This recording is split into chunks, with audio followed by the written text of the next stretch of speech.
Years ago, I heard an expression, facts tell, stories sell, and it stuck with me because it's the truth. And what we have a tendency to do with people is share all kinds of data, and very few of us remember data. What we remember are stories. And I saw this played out recently at a networking event I attended. Because, of course, if you've been to one, everybody gets a chance to share what they do and what they're looking for. And as we went around the room, many people's share weren't that remarkable until we got to the gentleman who shared a client success story. It was a dramatic change in this person's life in the way he helped him. And I'm not going to go into the details specifically. What I do want you to remember, or the story, is how he shared what he did and how it made a difference in the life of this client. That's what we're all trying to do, is make a difference in the lives of our clients or in the lives of the people we serve. And we do it with story. So in my video today, I want to share with you a 3-step process, if you will, for creating a story, because that is what stumps a lot of people is, well, how do I do that? And I say 3 steps because we can remember 3 things. Typically, we can remember up to 7, I think, is the number. But your story has an aim, and that's the structure.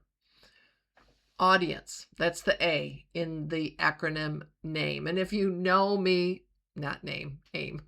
If you know me, you know I like acronyms or something like that. Who is the story for?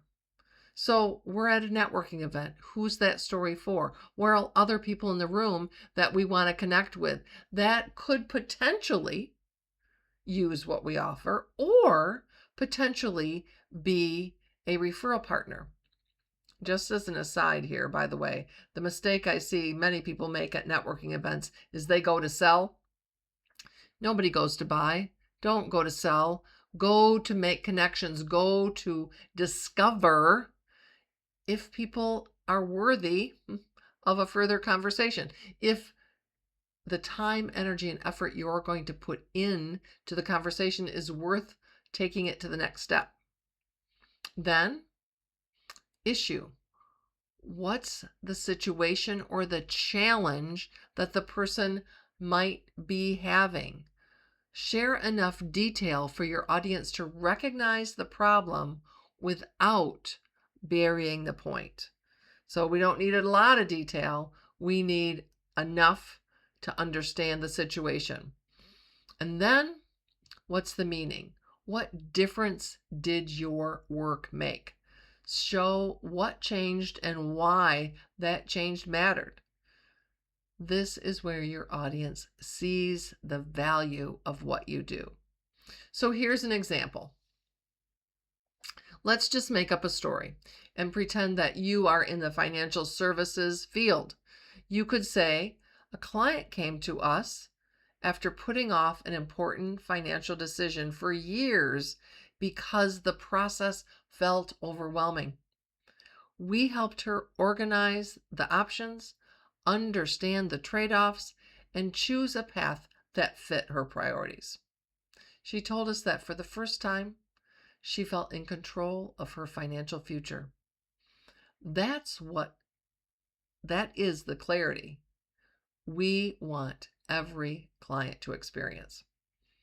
3, 4 sentences, short story, way better than we're a financial planner, we're a financial advisor, we help you with every life decision. Again, give me some detail that I can, quote unquote, wrap my arms around. So here's a checklist before you tell a story, whether it's at a networking event or at your team meeting. What story shows the difference your work makes? Which details matter most to your audience? Can I tell it clearly in less than a minute or two at the most? 60 seconds is better. Remember the idea of keep it sweet and simple, keep it short and simple. What do I want people to think after hearing it? I'm going to paraphrase Maya Angelou. People don't care what you say or what you do, but they do care. They will remember how you made them feel. So a strong story is more than an interesting addition to your message.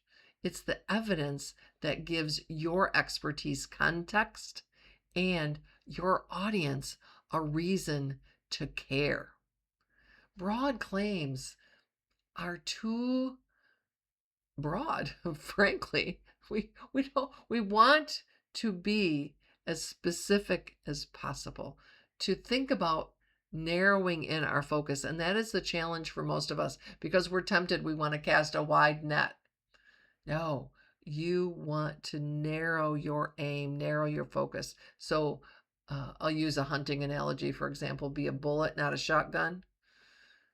Think about how you want to focus in your message and really get the point across in a way that attracts the right client, attracts the right person, gets the person listening to say, "Ooh, I want to know more. Tell me more about that." Because that's our ultimate objective, is to get into conversations.